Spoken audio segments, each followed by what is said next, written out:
The broadcast is now starting. All attendees are in listen-only mode.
On behalf of the Iowa Association of School Boards, welcome to our virtual get-together for board presidents entitled New to the Presidency, the Nuts and Bolts of What You Need to Know. My name is Luann Gavist, and I'll be facilitating tonight's conversation. Leading the discussion for us tonight is Mary Jane Vens and Joan Corbin. We appreciate your participation. Your time is valuable, and your commitment to learning is a gift you give your district. This session is being recorded, and both the recording and PowerPoint will be available on our website within a few days. Before we get started, I'd like to quickly review our webinar control panel for everyone. On the left side of the control panel is an orange arrow. Clicking on this arrow opens and closes the control panel. When the arrow is pointing left, the control panel is closed, and when the arrow is pointing to the right, the control panel is open. So everyone now should have the control panel open. Go ahead and forward it to the next slide, Mary Jane. Thank you. The control panel contains different panes that can be opened or closed by clicking the plus or minus icon on the left side of each pane. Please click on the plus icon next to the word questions to open the question pane. We want this to be an interactive discussion, so we really encourage you to ask questions all throughout the webinar. To do so, open the question pane, type your question in the box, and hit the send button. I will see your questions, and I will read them aloud to Mary Jane and Joan to respond to them as they arise. But there will also be time at the end of the conversation for additional questions. Lastly, if you are having any trouble hearing your computer through your computer speakers, we recommend that you dial into the conference telephone. That number is listed in the audio portion of your control panel and is also included in your confirmation email. If you're having any troubles at all, you can just simply send me a question to the question box and we will try to get your help. To get us started, we're going to take a quick poll to see who we have in the audience in attendance today. So I am going to launch a poll that asks you your current role. So on the screen, you should be seeing the first poll that we have of our evening tonight. And so please take a moment and vote, telling us your current role. We'll leave the poll open for just a few moments.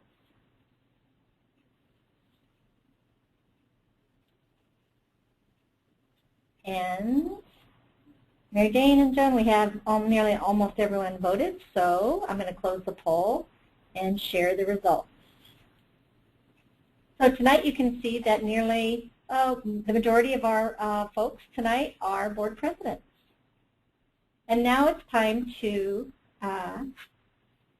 introduce our presenters for the evening. Mary Jane is our board development director here at IASB and has been here with us. I'm going to actually hide the poll. Let me do that real quick. I'll hide the poll after I do the introduction. Mary Jane is our board development director here at IASB and has been here with us for more than 20 years. She is one of our lead providers of professional development for our board superintendent teams and was a board member for 8 years on a local Iowa school board and served as board president during her tenure. Joan Corbin has been on the Teleschools Board for 10 years and is serving her 4th year as Board President. Joan is also a member of the IASB Board and represents Director District 8. This is Joan's 4th year on the IASB Board. I'd like to also mention that Joan is also a team member on our IASB Board Member Assistance Network. So with that, I'd like to say welcome Mary Jane and Joan. Thank you very much. We appreciate that. Before we begin, we would like to have another quick poll. And it's interesting that almost 80% of you are indeed board presidents. We welcome all of you, regardless of your position on the board. But we were wondering what your tenure was in your current position. So if you would open that poll, Luann. It's on Mary Jane, and people should see it now on their screen. First year board member, board president, second year, and then other down at the bottom if you're a board member or board vice president. So if you very quickly check into that poll, indicate the number of years you've been on the board. I think we're almost there and ready to close the poll. Okay, here we go, Mary Jane. I'll close it and we'll share the results. Okay, so a large number of our participants are first-year board presidents, and that helps us. It also helps us to know that there's some very experienced, 5% of you are third year or more. That's very helpful too, because that tells us that you have some information to offer as well. And so we'll be glad to hear from you if you have suggestions as we go along. So with that, let's talk about what the word president really means. It's you are a board leader once you're elected board president, and you are a leader among leaders, which makes it a little trickier. No one is on your board unless they weren't recognized in some way as a leader in your community. And I like this quote because your greatest leadership will be if your whole board is recognized as leaders. If everyone on your board can see themselves as making a contribution. The best board presidents marshal the resources of their board and take advantage as best they can of the individual strengths and resources of the people on their own board. Being board president is not synonymous with being board emperor or board potentate. It means that you are being a leader of a group of leaders and are trying to involve them as best you can in the leadership of your school district. So with that, what are the responsibilities of board president? How is it different than just being a board member? And there's no such thing as just a board member. Every single board member on your board is important, but you do have some special roles. And one of them is conducting orderly and productive meetings. One of them is you are charged with participating in the meetings and voting, and that's sometimes the misapprehension is that the board president doesn't vote. That's because Robert's Rules does say that the board chair or president votes only in the case of a tie. This is not true of school board presidents. You are elected by the public to vote, and it is important that you vote. And then finally, conducting meetings in the public view, which is different if you've been a board president or been on a committee before that met privately. Once you're in the public view, you do have some special responsibilities. Joan, talk to me a little bit about some of the specifics around how you work to conduct orderly and productive meetings. Do you use a gavel like is shown in this illustration? Well, Mary Jane, the culture in our district or common practice has been that we don't have a gavel, but I think that there are some advantages to having the gavel to get the attention of your public who may be there and other board members to start the meeting and to close the meeting. And if at the rare occasion that you need to call the meeting back to order if it's gotten out of order. I have been at a meeting in which the board president went when they realized how unhappy and how difficult the crowd was going to be when in search of a gavel. That is not a good time to start looking for one when you're surrounded by people who are in need of some kind of, so many boards at least will just start the meeting and at least end the meeting with a rap of a gavel just so they have one handy if they need to. Let's look at some other responsibilities of the board president. By law, the board president signs checks and contracts. Now, that certainly, the signing of checks and contracts may simply mean that your business manager has your stamp or your electronic signature, but it still implies a responsibility for knowing how that is being used and then delegating that authority appropriately, being aware at least that it is being used. The other responsibilities as assigned by policy, and you might want to look at your policy around the way in which the board conducts its business to see what other responsibilities are assigned to the board president. For example, in many board policies across the state, the president acts as spokesperson for the board, which means, does that mean that no one else on the board can speak to the press, for example? No, it does not. You do not lose your right to free speech once you are a board member. However, it does mean that you are the only one who can say, I have been given the authority to speak for the board in our policy. And that does give a little more weight to what you say to the press. Joan, talk to me a little bit about how you act as spokesperson for the board. Well, the example, Mary Jane, that comes to mind first is being the spokesperson of the board during our open forum time of our board meetings. As many districts do, we have an open forum time at the beginning of the meeting whereby I ask if anyone would like to speak to an agended item to let us know, and then they may speak to that item during the open forum time, but then I also make it clear that when the board is deliberating, that wouldn't be time to enter in onto the discussion. So then I have been designated as spokesperson to receive information that someone might give during that open forum time to the agended item, and generally it's not to continue discussion. It's to just receive the information and make sure the constituent knows that their voice has been heard. And just thank them for their contribution. Right. But it's really important that you assume that role.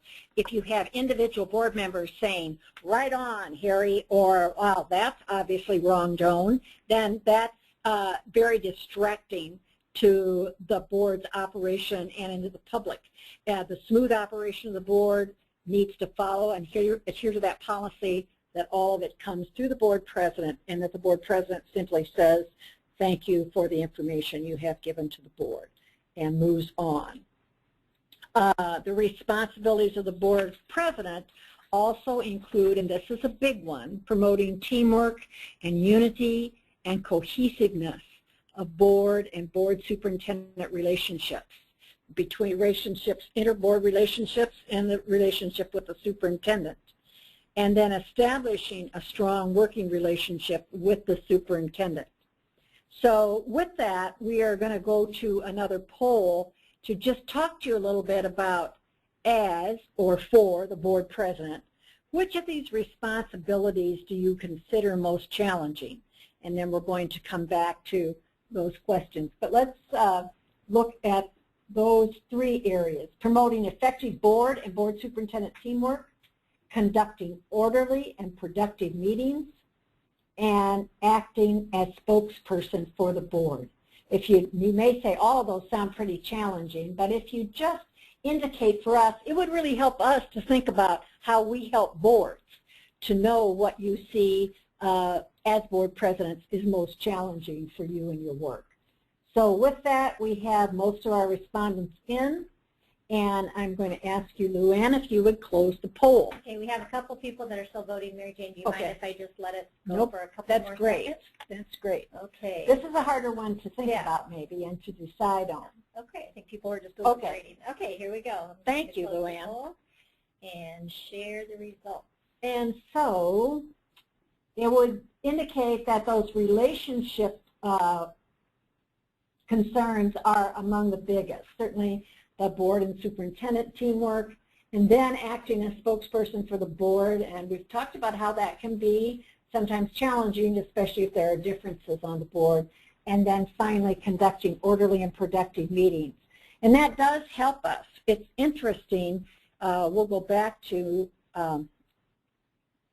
our questions here for a moment, our slide. And it's interesting to think about that promoting teamwork and unity. You know, that's not really a legal responsibility, but it's certainly a board president responsibility.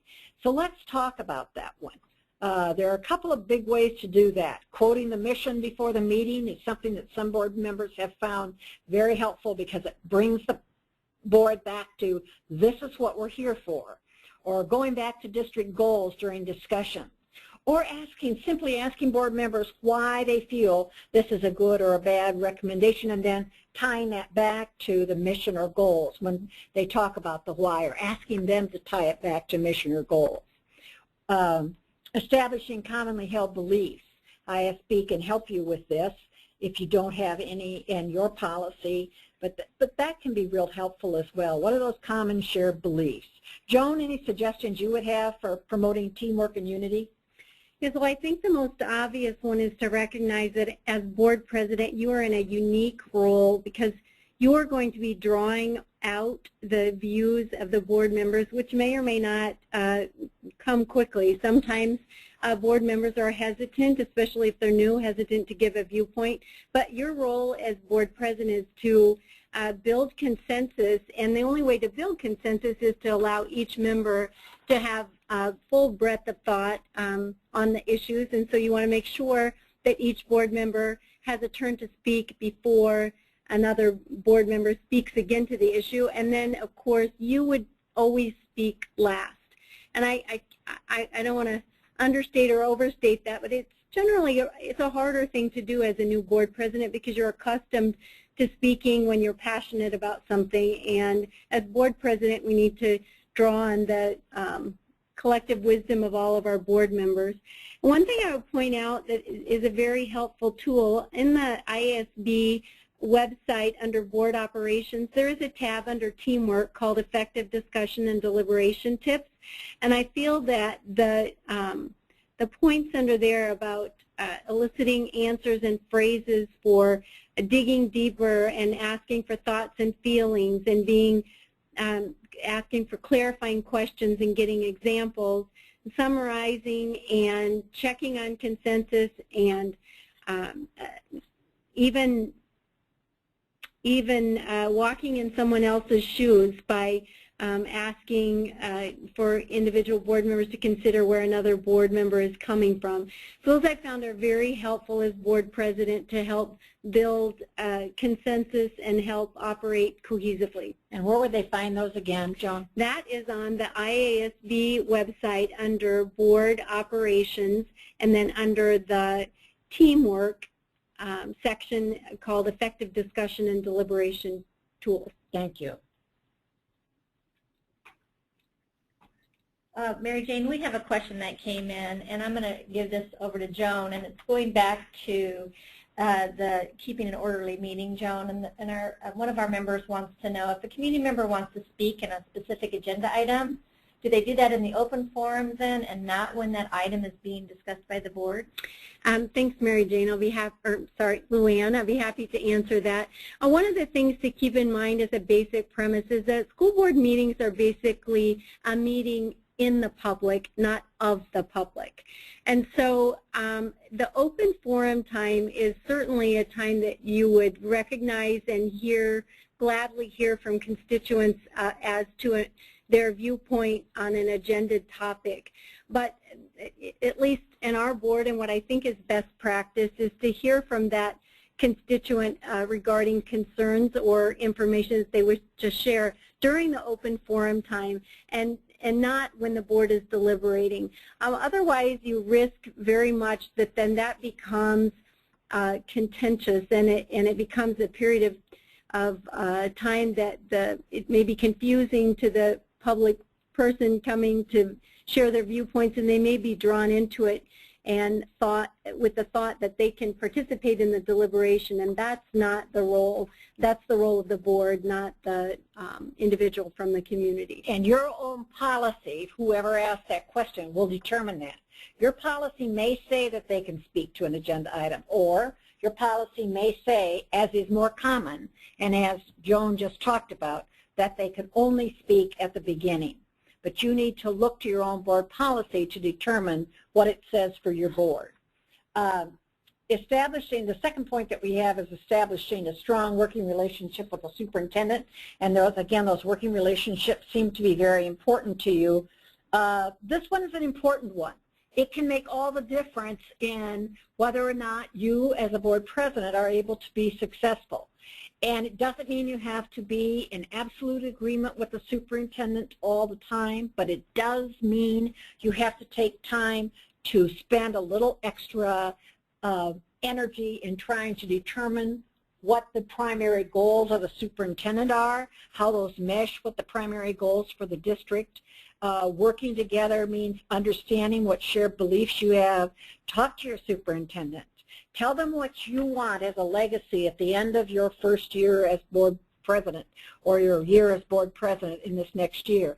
And then ask the superintendent, how does that mesh with what you want for this district and how you want this district to work?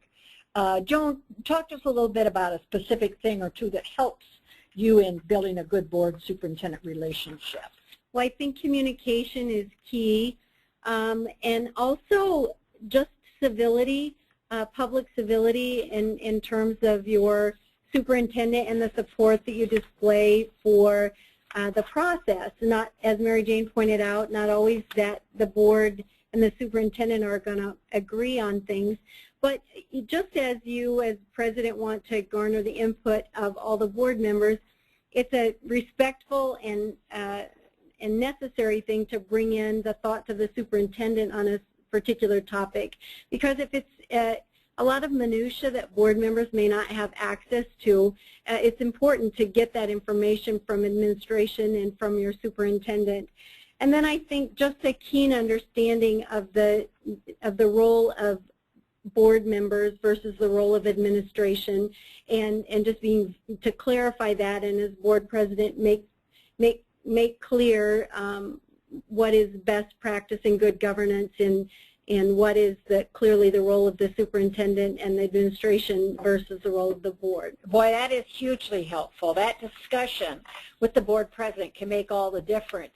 I'd like to spend a little time now again on that conducting orderly and productive meetings. That was another one that we asked you about in that poll. That didn't get as many votes, but when it becomes a problem, it's a big problem. One of the things that board presidents often ask is, should we always operate from an existing motion? This is very different given the kind of board that you might be or what your past practice has been. It is assumed that it is best practice to operate from an existing motion because that clarifies the discussion and keeps people from wandering off into how this might affect the score of last Friday night's football game. It focuses the discussion, it keeps people talking on the issue and dialoguing around an issue. Others, on the other hand, find it more an easier thing to do to dialogue a little bit about an issue before the motion is made. Talk to me about what happens in Pella, Joan. The culture on our board has been both. We have both operated from an existing motion. There are times that the topic at hand is clear. There's not, you can anticipate as board president, there's not going to be a lot of discussion needed or background information needed in order to formulate a motion. And then if that's the case, when we come to that agenda item, I usually say something like, is there anyone who would wish to put, for the purposes of continued discussion, is there someone who wishes to put this in the form of a motion? And then that moves the process along and creates efficiencies in the meeting. Other times the subject is less clear, and so I may ask for background information from our superintendent, and then from that may then go ahead to call for someone to make a motion to that agenda item, or sometimes it's still a little unclear, where we want to go with that, how we want to formulate, or how someone might want to formulate that motion. So then I'm fine with allowing some discussion to take place, but if it goes on too long or wanders, that would be the time I would ask for someone to take a stand to formulate a motion. I think that's very good advice, is to think about what works best for you and your board. If you think that your board does need that focusing, you may want to start introducing that idea that operating from a motion will be an existing motion, or asking for a motion before discussion starts, that asking for that motion will become common practice, and let people get used to that. Another big piece of conducting orderly and productive meetings is how strictly does my board adhere to Robert's Rules of Order. Your board policy probably doesn't demand that you follow it precisely. In fact, it may speak of things like a modified Robert's Rules. An example would be that the board president does vote. That's different than in Robert's Rules. But some of the things really hold true and that you don't want to back away from. An example would be in Robert's Rules, only one main motion can be on the floor at a time. That's just common sense. Again, it focuses the discussion, keeps you from wandering off. What happens sometimes is it becomes complicated when that main motion begins to be amended, and then you have an amendment to the amendment. And I would really caution you to just step back when that kind of thing happens and be willing to say, where are we here? What happens next? And let people help you with that. Don't be afraid of Robert's Rules. All motions must have a second in Robert's Rules, not necessarily at the board table. Again, it depends on what your policy says, if that states it precisely. One thing that's often asked question for some reason is that if you have 4 members or 6 members present at a meeting and 2 vote yay, aye, and 2 vote nay, what happens? It's defeated. You have to have a majority voting in favor of a motion. So that's just some simple Robert Rules things that it's good to have in mind. Joan, do you have some advice for people if they're thinking about Robert's Rules? Well, I think sometimes unless you have grown up with FFA, FHA, or well, I guess FFA or 4-H, you might not have just it be second nature to be able to use Robert's Rules. And I think I'd echo what Mary Jane said, that it would behoove you to use your board secretary or your superintendent for information if you get stuck. It's also helpful to have a cheat sheet of Robert's Rules next to you, and that is also available under board operations on our website. There is a section that for parliamentary procedure. And so I think shouldn't be detoured from the presidency, because leadership in the president's role is much more than understanding of Robert's Rules. You have to have some basic understanding of it, but with time and practice you get better at it, and you can't let it paralyze you if you get to a stuck place. You always have resources. One thing that is part of that is promoting those productive board relationships, and that happens better in an orderly meeting. One of the questions that people often have is, what if one board member dominates the discussion? And other board members can help you with that. One thing that board presidents can do is say, I wonder if you'd be willing to start the discussion on this motion, Kathy. Or you might ask that each board member, I'm going to ask for each board member to spend a couple of minutes summarizing their main thoughts about this particular issue. And if you do have someone who tends to repeat themselves, you might say, can you summarize the 2 main points that you are trying to make here? And you can always, this is something that was mentioned earlier by Joan, you can always let people echo what they hear others saying. So if it becomes adversarial, sometimes that's helpful. Another issue can be if people consider you as a rubber stamp board. If people think that you're always voting just aye, and going home by 9 o'clock in order to not miss the news, it's really important, I think, to let people hear you thinking and to take time at the board table to do that thinking. Do we have a question maybe? We do, Mary Jane, and it's interesting because I've heard you talk about this issue about how some folks who might be real knowledgeable about Robert's Rules of Order may use it as a club if they want to sort of control the conversation. And so the question is, what happens if you're the board president and a member who tends to call the question when the board president has a sense that other members may still have questions or want additional input? What happens? Joan, I think you can answer that one quite well. Okay, this was one that I have to admit sort of made me anxious in the first year of presidency because I felt that calling the question meant that everyone on the board thought that the pace needed to be stepped up and we needed to be done discussing. But in further investigation, I found that that's not at all the case.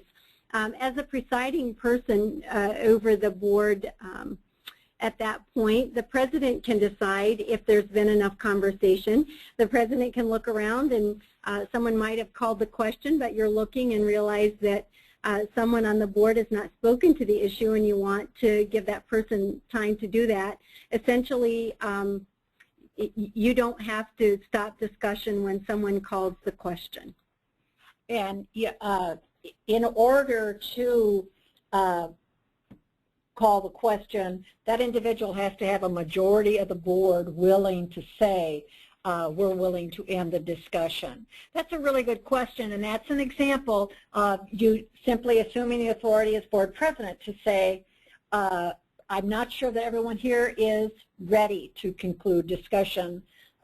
Let's talk about whether or not there are some other points that people would like to make. So to clarify that, Mary Jane, what you're saying is the board president can have a sense of whether or not the people have had full discussion in your estimation, but the person who calls the question could call for a motion or could move to call the question, and unless they get a second, then that would die. Or if they got a second and the board then would go ahead to vote yes or no on calling the question, then you have clear direction. Right, that's correct. That's good, thank you. Before we leave the rubber stamp board, I do think that's an issue for some boards that we hear a lot of questions about. And the one thing that I would ask you to consider is to not be afraid to have a little silence occasionally at the board table while people are thinking. And don't be afraid to ask, are there any questions about this particular issue or about this particular recommendation? Let people see you are thinking. Sometimes board members are afraid to ask a question because they're afraid it looked like they didn't read their packet or they didn't study it ahead of time, or they're not knowledgeable enough as they might be.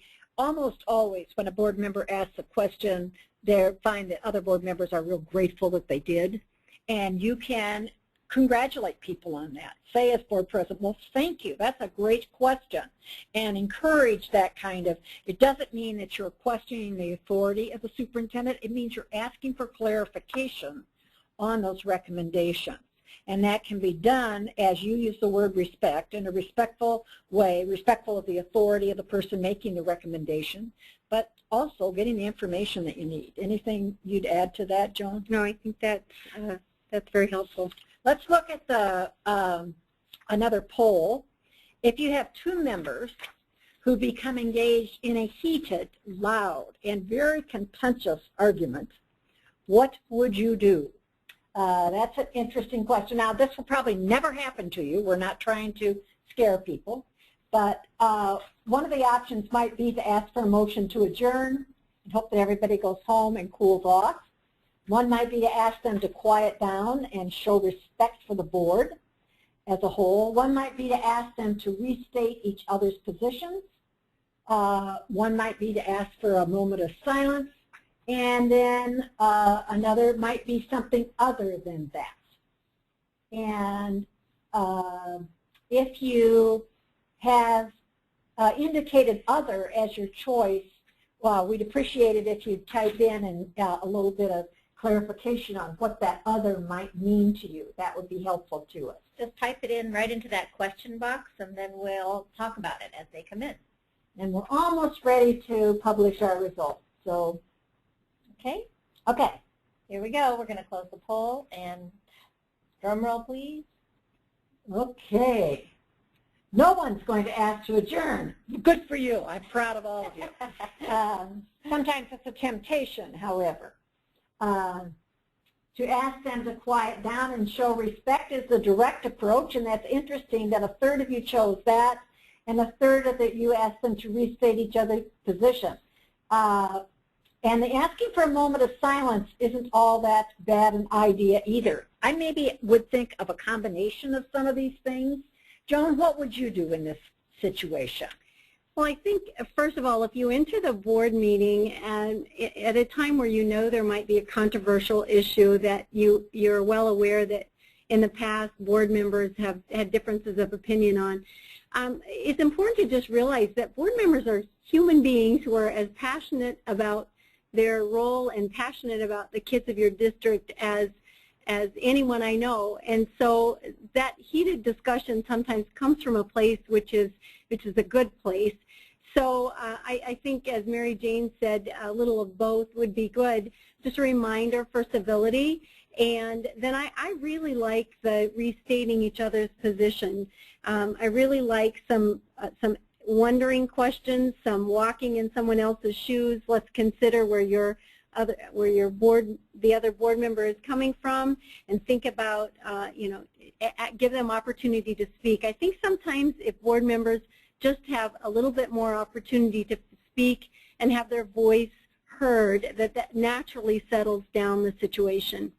And one thing I've heard you say, and I think is so important, is establishing that by modeling that yourself, by not beginning to shake and vibrate at the president's seat, but to stay calm and to ask people. I do think one technique is sometimes to simply take time to say, okay, let's sit back and listen. James, you've been saying that you think this building should be closed. Let's hear from you what you hear Sarah saying. Why does she think that it should remain open?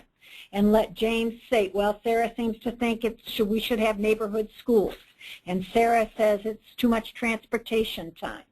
And then turn to Sarah and say, Sarah, what do you hear James saying? Well, I hear James saying it's too expensive to keep it open, et cetera, et cetera. So I think sometimes taking that time to just step back, if you will, and allow people to listen, show that they are at least listening to each other, helps that confrontation. When voices get raised at the board table, and we're having trouble with our PowerPoint, so I'm sorry if you're not seeing what we're speaking to, but we are speaking still to that poll on 2 members becoming engaged in a loud and contentious argument. I think that is a fear for board presidents. It's not as likely to happen, but if it does, the one thing that I think is important to remember is that you are lucky because you're on a board that deals with the best interests of children in your community. That causes personal passions. That causes people to become excited and to speak about what is really, really important to them. And so it can become heated. Joan, anything you'd add to? No. Okay.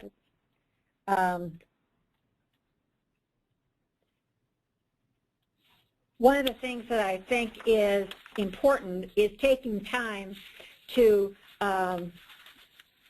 deal with wait time, if you will, and having that moment of silence sometimes can be very helpful.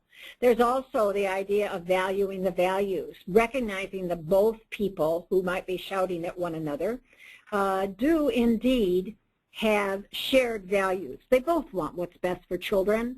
They're just seeing it very differently. And really, I know it's hard in the heat of a moment, but sometimes it can be helpful to just say, you know, we have two very diverse opinions here, and diversity is part of our being a community board. There's diversity of opinion in our community as well. But then trying to come forward to say, what are the values that underlie this, and what are some things that we can do differently? Joan, what would you add to that? Well, I think when it comes to some really weighty, big decisions, I can think of examples during facilities planning.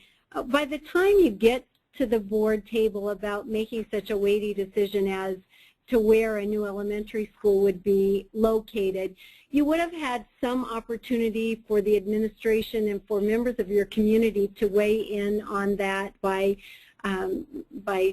stating why they believe a building would best be located in one part of the community and why they believe it would be better left where the old building was. And if you think of the largeness of that decision over the length of time that building would be there, you need to allow for some really rich discussion about that at the board table. And then I think just, as I said before, allowing everyone to speak, trying to not direct the conversation, but try to frame the conversation in terms of creating scenarios. What's the worst thing that you could think of that could happen were it to be located in this place? What's the best thing that could come out of it were it to be located in another? What are the pluses and minuses Exactly. of this issue? I think we have a question. Well, we don't have a question, but in response to that last poll, Mary Yes. Jane, do you want me to share what some of those other techniques were to be? And you want to restate what the question was again? The question was if you have two people who are becoming quite contentious and vocal.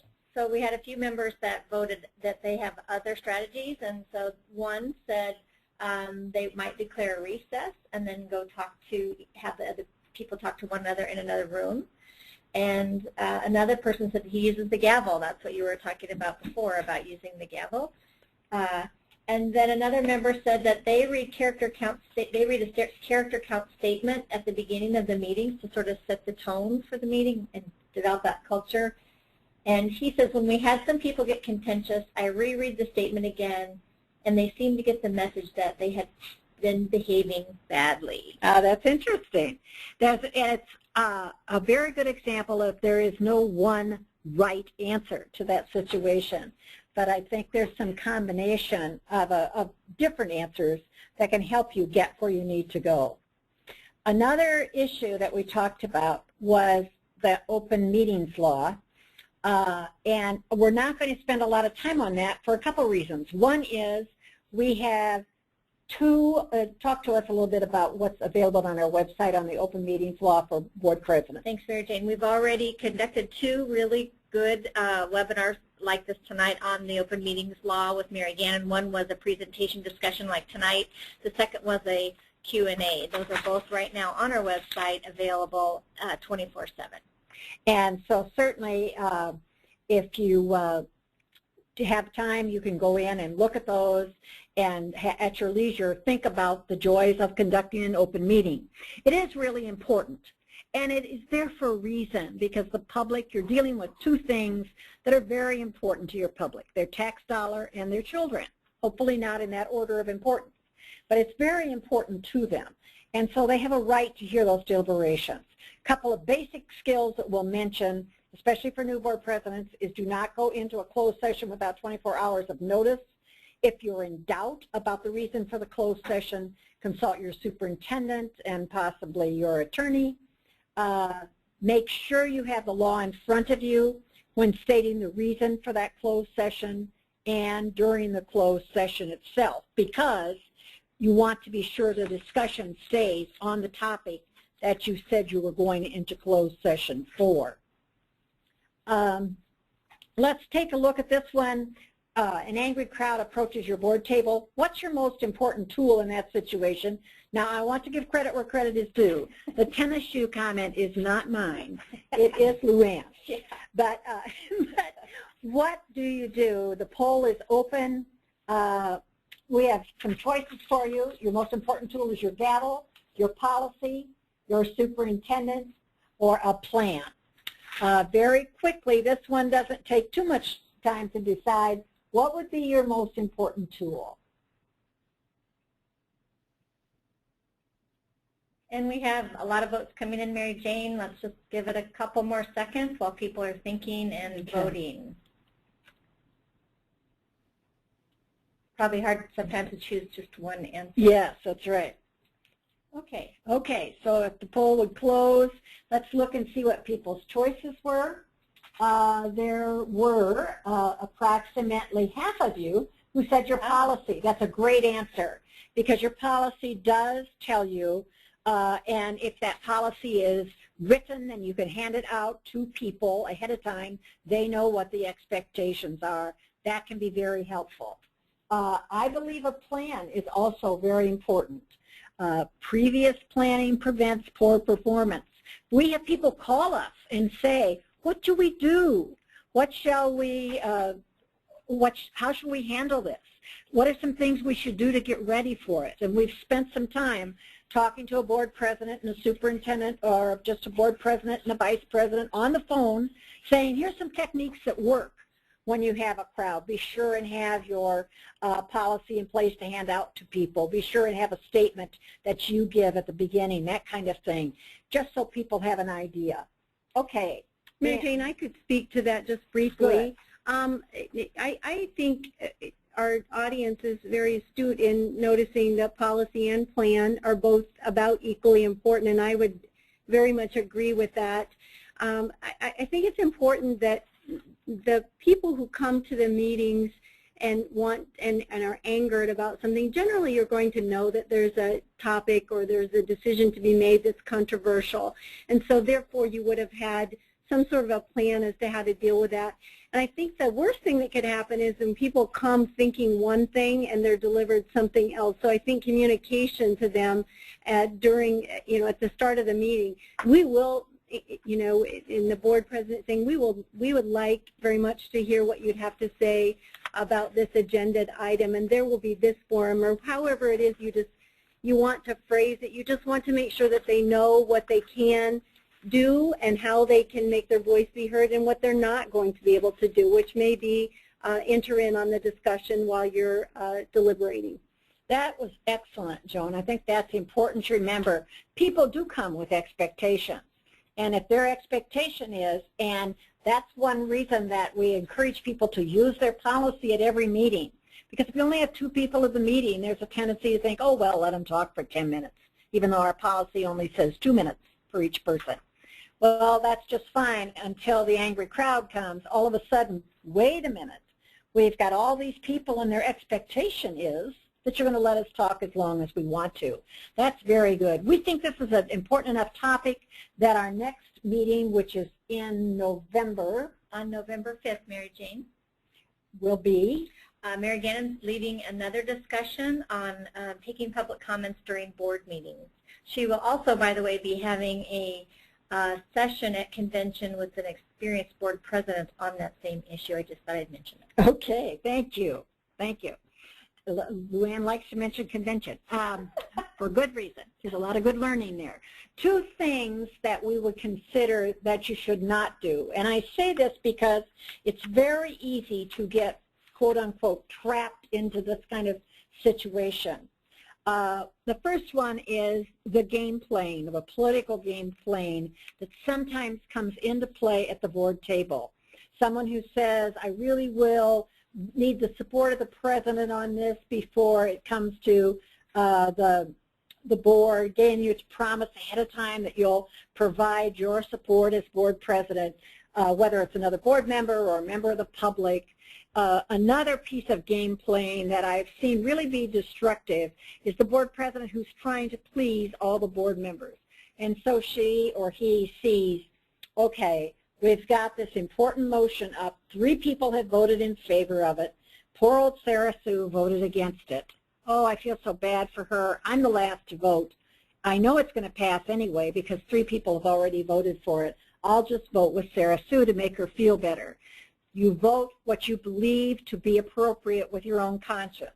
It's not a game to try to balance interests or to keep people happy. And that's a real temptation sometimes as a board president. Another big temptation is to cut off conversation with someone, a superintendent or a board member who you just find difficult to deal with. Instead of trying to continue to work at it, to say, you know, I'm just going to try to avoid this as much as possible. Once you're elected board president, you do not have that option. It is your responsibility to keep that conversation going, even if it takes some one-on-one time with the individual. That's the two big no's from my viewpoint. Talk to me about what you would be thinking about in that area. Mary Jane, one of the things I think is something for all board members to keep in mind, but definitely the board president, is to assure that when you come away from the table, however a particular vote went is the will of the board. And it's not your job to review who voted which way and to bring that up publicly, because it feels like you're undermining the decision of the will of the board. And as president, you've worked so hard to build consensus. That would be one of the worst things that you could do. That's a very good one, I think, for us to remember. Thank you. I hated to put the negative ones in there, but sometimes there are real temptations. Three big remembers that we would ask you to think about is that you were elected board president because your board had faith in you and in your ability to conduct efficient and equitable meetings. And so it's worth the time, the effort, the planning that you put in to conducting that kind of meeting. A second big remembers is to put students first. And that can be difficult when the community is putting pressure on the board. But you can be kind of the guiding light for that at your board table. And this is a real important one, I think. Let your legacy as board president be that you really instituted some method of your board becoming a learning board. We have things like at the board table on our website that are available for you to have just a discussion for 20 minutes at the beginning of a board meeting or before a board meeting. To what other possibility is some kind of book study, and we can help you with questions for that. And we have some books that we could recommend. But please consider turning your board into a learning board. What would you like your legacy to be for your board, Joan?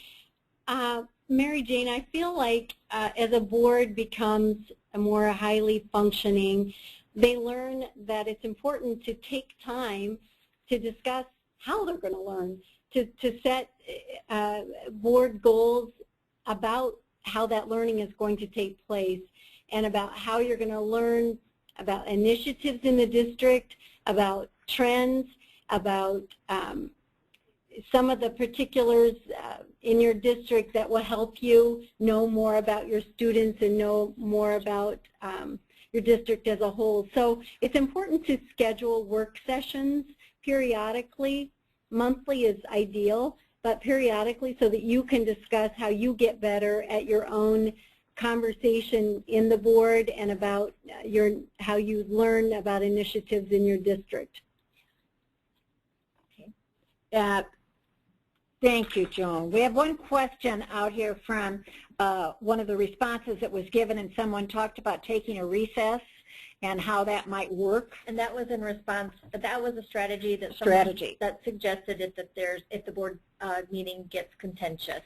And one member suggested taking a recess and then talking to each one of those individuals separately in different rooms. And so somebody's asking us, can we weigh in on that a little bit? Yeah, if it's a 5-member board, you cannot, because in that room you would have a majority of the board, and so you can't pull away to another room. The suggestion was the board president could talk to each person individually in a separate room. Yeah. Yeah. I'd like to take a stab at that. While that seems like it would be a way to reach or to settle things down so that there's not angriness and passion, so much passion, while that seems to be a strategy, I don't know that I would feel comfortable with that. I feel like if it's a meeting in the public, then you should let that air publicly. If you can't come to a consensus and someone's willing to table it, then you might use the time in between for more information gathering, for background information, and just to put some time between the passionate discussion and the actual vote on that agenda item. Maybe some boards use that tactic or use that as a tool, but I would be very careful about doing that so that it doesn't seem like there's any sort of backroom anything going on. And I would add 2 cautions to that. That's very well stated, Joan. That one caution would be that if you start using recesses, they're not on the agenda, the public is there anticipating that things will move at a given rate, that can be problematic if you become dependent on that recesses. The other thing would be splitting the board into 2 rooms kind of intensifies that idea that you are split as a board, as that people cannot deal with each other. Although certainly if it becomes very problematic, that might be a choice that the board president would make. I can understand that. So with that, we would ask if there are any other questions. We only have a few minutes left, and we do have some things we'd like to say to you about future learning. Well, while people are thinking about other questions, Mary Jane, I have one question I'd just like to ask, if you could respond real quickly, or Joan. What are 2 important skills for a board president to hone and practice? If you could just say 2, and you're a brand new board president or seasoned, what would you say are 2 skills? I would say patience with the process and not giving up easily. I would also say the ability to listen to what your fellow board members are saying, and then to be able to respond to that. What would you say, Joan? I don't know if this is a learned skill or not, but really you have to think on your feet a good bit. But if you've got some tools in your back pocket that are consensus building words, that are wondering questions, that are trying to dig a little deeper and garner some deeper thoughts from individual board members, I think that gives the best chance of coming to a really well thought through decision. And I would echo your patience in allowing time for other board members to speak to a topic before you as board president do. That having some prepared ideas, it's interesting because sometimes I'll be trying to coach a board member or board president, and there'll be this silence, and I think, did I say the wrong thing? And they'll say to me, I'm writing that down. I'm writing those words down. And just sometimes just doing that, thinking ahead, if this comes up in such a way, what will I say? And that's why those comments are important. And Mary Jane, we have a comment offered by one of our board presidents that said another idea is to have a good, solid board orientation process where you establish norms for behavior and how the board operates from the outset. That's established. Very well stated. Yes, that's excellent. Okay, with that, we do have, this is one learning opportunity for you. Please let us know tomorrow what's worked and what hasn't, and know that we will do whatever we can to help you. Let's talk about some of the future learning that's available. Thank you, Mary Jane. As you mentioned earlier, we have another one of our board president virtual get-togethers set on November 5th with Mary Gannon. Again, she'll be addressing issues and strategies related to public input during board meetings. And of course, our convention, you knew I wouldn't end the evening without doing a big pitch for convention, but in all seriousness, we have some great activities and events that are targeted and will support the board president. On Wednesday, in addition to our delegate assembly and our school finance boot camps, we have 2 fantastic early bird workshops. Of course, we have our Able Fall workshop that we had around the state, focusing on the new statewide assessment that is likely to happen and the implications that new assessment will have on the work of the board superintendent team. And I'm really excited about our second early bird workshop that's going to be offered twice, which is entitled Managing Difficult Situations Successfully. It was something that board members were passionate about tonight in the voting poll, so you might want to think about that one. And we have an expert facilitator going to come and talk about analyzing adult behaviors and how you can build your leadership skills to navigate those difficult situations. On Thursday, we have a full slate of rich, diverse learning opportunities, and I just want to mention, as you may know, our online program is now out there. You can go in, log in, and build your own itinerary. Look on our website, and you can guide yourself to our online schedule program. Lastly, it's important to talk about that we've added in, by popular demand, our board president workshop on Friday morning. Members have asked for more learning opportunities. We also heard that we wanted the president workshop hooked to convention, so we're offering it Friday morning. We have, based on our surveys from these webinars and other ways of getting input from you, we've heard of two key issues. One is we're going to be focusing on school finance. With our finance team is going to be talking about key budget indicators and how the board president can help use that information to inform budget development. But a huge chunk of the day, of the morning, is going to go back to dealing with strategies dealing with difficult issues. And we have another expert facilitator who's going to come in and talk about and teach some real strategies for navigating those difficult situations. Mary Jane. We are here to help you. Mary Jane is a phone call away. Joan is a member of our Board Member Assistance Network. The rest of us are here, phone call, quick away. Please call IASB. Let us know how we can help you. I would like to let you know that, remind you that you will be receiving 3 Better Boardsmanship credits for participating for tonight. You'll receive, as Mary Jane said, an email tomorrow with a link to our survey. Please give feedback. We do really read and use your input to better our programming. Also, I will be sending an email tomorrow with some of links to some of the resources that we talked about tonight, so be watching for that. On behalf of IASB, thank you once again for your participation in our online conversation. Mary Jane and Joan, thank you for sharing your vast experience and sage insights and experience tonight with our members. And thank you to our members for being out there. Take care, and good night, everyone.